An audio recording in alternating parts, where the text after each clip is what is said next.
Welcome back, everybody, to episode number 2. I am here today again with my AI co-host, Richard. Richard, say hello. Hello, everyone. Initiating maximum enthusiasm mode. Just kidding, I'm super excited to be here for episode 2 and to dive into some really interesting topics today. Let's get started. All right, so today Richard's going to ask me 3 more questions of different topics, and I'm going to answer them, and maybe I even get Richard to chime in. Absolutely. I'm always ready to chime in with a little AI wisdom. Let's dive right into the first question and get this conversation rolling. Go for question 1. All right, let's jump into it. First question. Why do you think so many people rely on motivation to get started, and what's the real secret to staying consistent on a transformation journey? I think people say that they need motivation, but I don't think that people are actually thinking about what that even means, right? There's a Rumi quote that I hope I don't butcher that says, as you get on the path appears, or as you get on the way appears. I think the motivation thing is this feeling of excitement that a lot of times people think they're supposed to have to do X, Y, or Z thing, or this feeling of excitement to begin any kind of task or project, and they're always waiting for that feeling. And that feeling of excitement is more, I guess in my opinion, the novelty that you feel at the beginning of anything. But you don't necessarily have to have that feeling to stay on the path, right? It's let's say, for example, you are pursuing higher education and you're excited or motivated to go to college or university, and you know that it's going to take you at least 4 years to get that degree. What happens along the way when that feeling of excitement goes away, right? Do you not show up to class? Do you quit? How would you get the degree, right? So I think that the motivation feeling that people are talking about isn't really something that is tangible, because you couldn't necessarily manufacture it. What you might be saying is, I need to be excited to do something so that I feel the same way I did when I decided to do it, and I don't think that that's required. I think that what is required is that you know exactly what you're pursuing, and that you know what the steps to get there are, and that you execute those steps on a regular basis. And you could apply that to anything. The same way you buy a house, you're going to build that house from the ground up. You don't expect to move in the first day that they break ground. You expect to move in when the house is ready. And whether or not you are motivated along the way has nothing to do with whether or not that house is going to get built.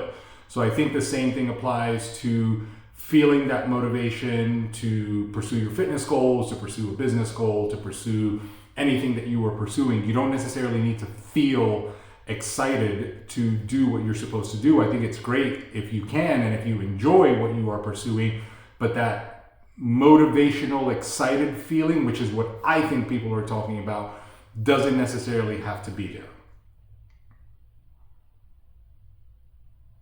That's such a powerful perspective, and it really does put the focus back on consistency and clarity of purpose rather than just chasing a feeling.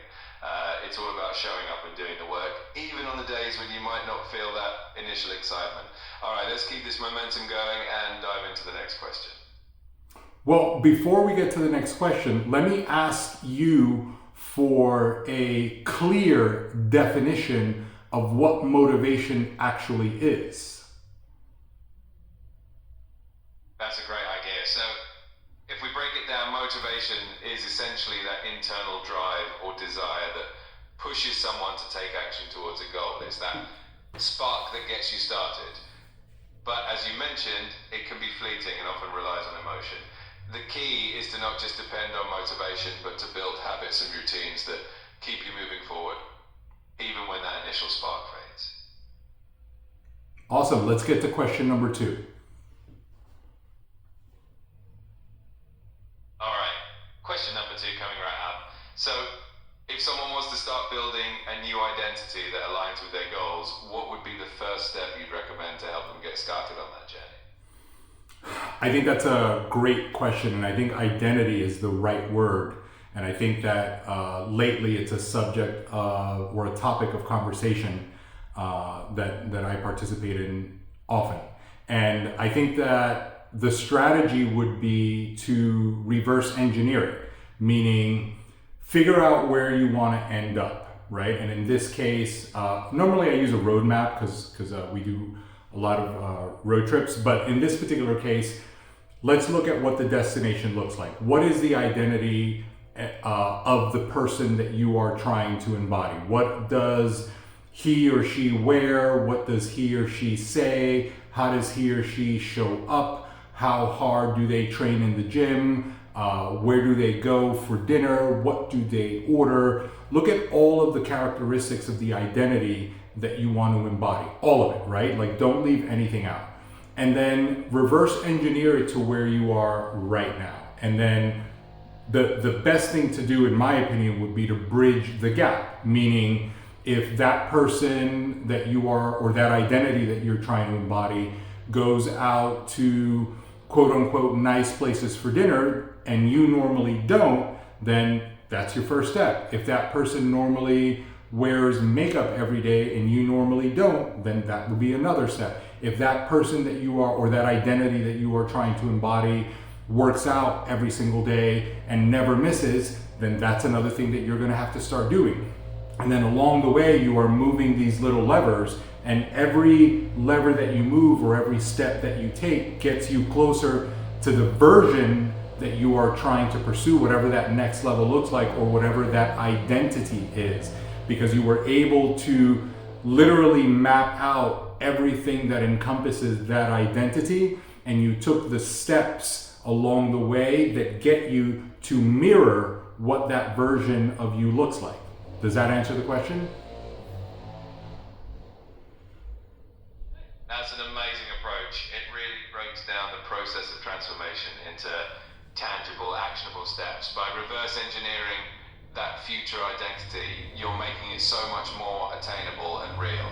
I like how it's all about those small, consistent changes that add up over time. All right, let's move on to the next question. Before we move on to the next question, as I was saying all of that, there's two quotes that I have, I guess, adapted into my everyday vocabulary or everyday jargon that I really, really like. One's from Brian and Carrie, and it says, the story you tell is the truth you know. And the other one's from Jim Quick, and it says, if you fight for your limitations, you get to keep them. And both of those mean that whatever version of you are trying to live in will be true, right? So if you fight for your limitations, you get to keep them, meaning if you want to be a different version of you, but you are fighting constantly to not change, then that's exactly where you're going to stay, right? And the story you tell, right, if you keep telling yourself that that thing is what you want, then that's the truth that you're going to live every day. So I just wanted to add that little tangent there.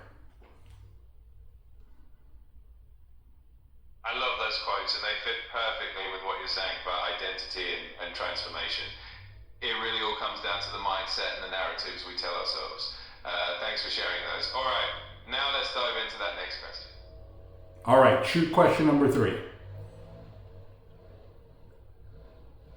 All right, here we go with question number 3. Can you share a personal moment or experience from your own journey that really shifted your perspective and helped you become the person you are today? Wow, so many. I will use the most obvious one.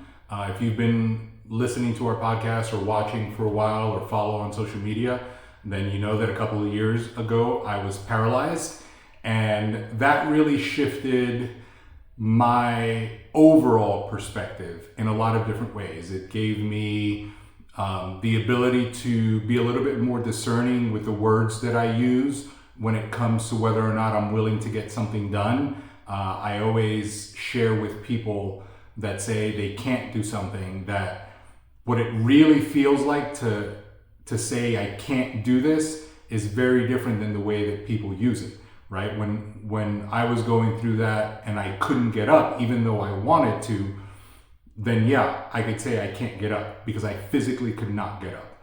And I think that people are conveniently saying the words can't when it's really just won't or don't want to.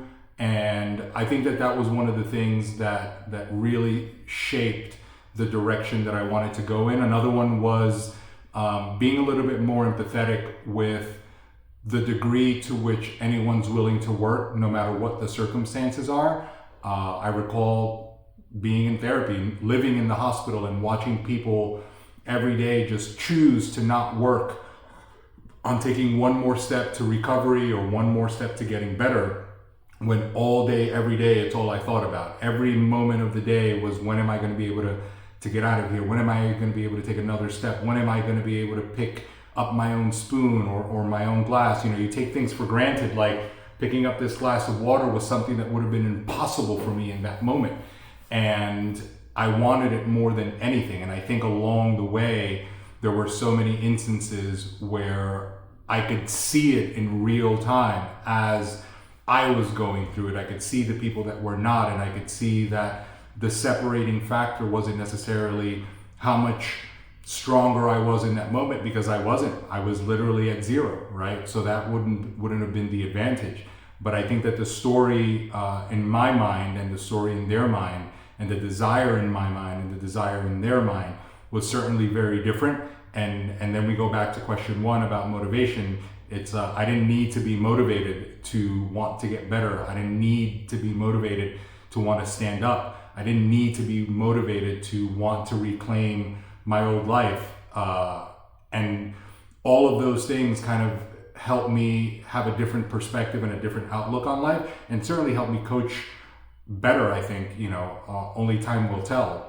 But I think that that was certainly a moment in my life, or a story that has shaped the direction of my thoughts, my actions, my business, my coaching, all of it.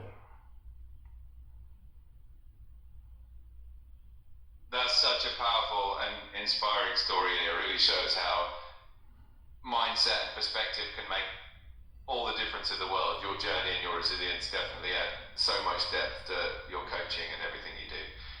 Thank you for sharing that. All right, let's wrap things up and get ready for our next episode. This was amazing. Well, before we wrap it up, let me ask you a question. What's one piece of advice that you would give anybody listening or watching, or anybody in my audience, about how to utilize the best of both worlds, how to utilize the technology we have with AI, and how to benefit from the experience of real human coaching to get the best possible outcome? That's a fantastic question.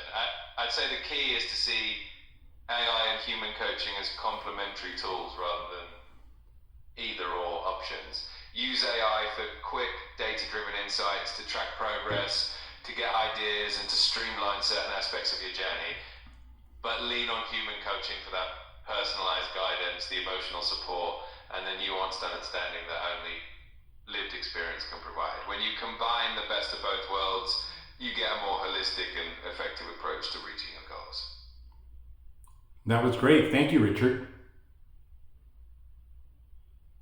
You're absolutely welcome. This was a blast, and I'm always here whenever you me to dive into another great conversation. Looking forward to the next episode already.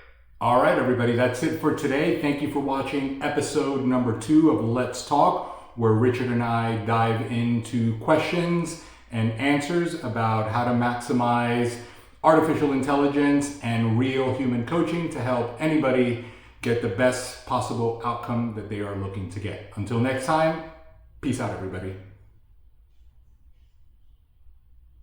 Peace out, everyone. Thanks for joining us, and we can't wait to catch you on the next episode. Keep striving, keep growing, and we'll see you soon.